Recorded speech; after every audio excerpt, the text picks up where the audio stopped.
নবীনগরে চাঁদার টাকা ফেরতের দাবিতে ক্ষতিগ্রস্ত ব্যবসায়ীদের মানববন্ধন।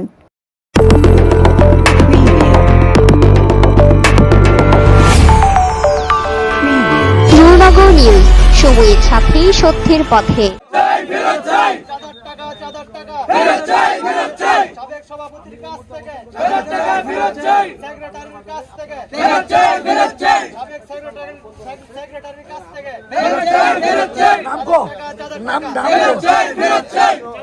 ব্রাহ্মণবাড়িয়ার নবীনগরে বাঙ্গরা বাজারের ব্যবসায়ীদের থেকে উত্তোলিত চাঁদার টাকা ফেরতের দাবিতে সংবাদ সম্মেলন করেছেন ক্ষতিগ্রস্ত ব্যবসায়ীরা। শনিবার দুপুরে উপজেলা প্রিন্ট ও ইলেকট্রনিক্স মিডিয়ার সাংবাদিকদের উপস্থিতিতে বাঙ্গরা বাজারে চাঁদার টাকা ফেরতের দাবিতে সংবাদ সম্মেলনে ক্ষতিগ্রস্ত ব্যবসায়ীদের পক্ষে লিখিত বক্তব্য পাঠ করেন মোহাম্মদ এরশাদ মিয়া।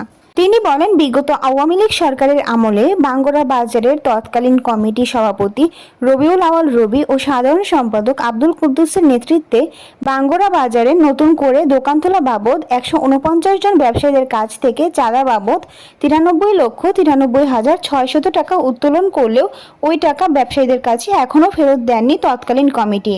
চাঁদার টাকা আদায়ের লক্ষ্যে বাজারের ক্ষতিগ্রস্ত ব্যবসায়ীরা এক পর্যায়ে বাজারের সাবেক সাধারণ সম্পাদক আব্দুল কুদ্দুসের দোকানে গেলে তিনি টাকা দিবে বলে নিজের দোকানে তালা দিয়ে বাড়ি থেকে পালিয়ে যায়, যার ফলে এখন পর্যন্ত চাঁদার টাকা ফেরত না পেয়ে ভুক্তভোগী ব্যবসায়ীদের মধ্যে চরম ক্ষোভ বিরাজ করছে।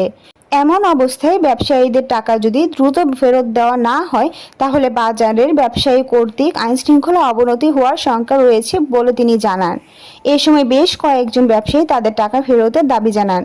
সংবাদ সম্মেলন শেষে নবীনগর টু কোম্পানিগঞ্জ সড়কের বাঙ্গরা বাজারের ক্ষতিগ্রস্ত ব্যবসায়ীদের অংশগ্রহণে এক মানববন্ধন অনুষ্ঠিত হয়।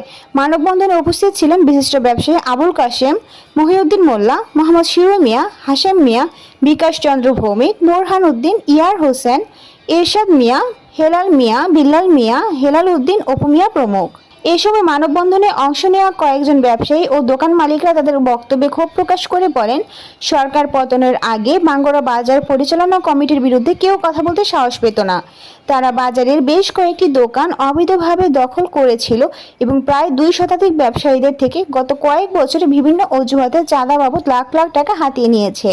তাই এখন ব্যবসায়ীদের থেকে হাতিয়ে নেওয়া সকল টাকাগুলো আমরা তৎকালীন বাজার কমিটির কাছে ফেরত চাই। তারা আরও বলেন, ব্যবসায়ীদের থেকে চাঁদা বাবদ হাতিয়ে নেওয়া টাকা বাজার কমিটি ফেরত দিতে গড়িমসি বা তালবাহানা করলে সকল ভুক্তভোগী ব্যবসায়ীরা অতি দ্রুত প্রশাসনের দ্বারস্থ হবেন বলেও তিনি কঠোর হুঁশিয়ারি দেন।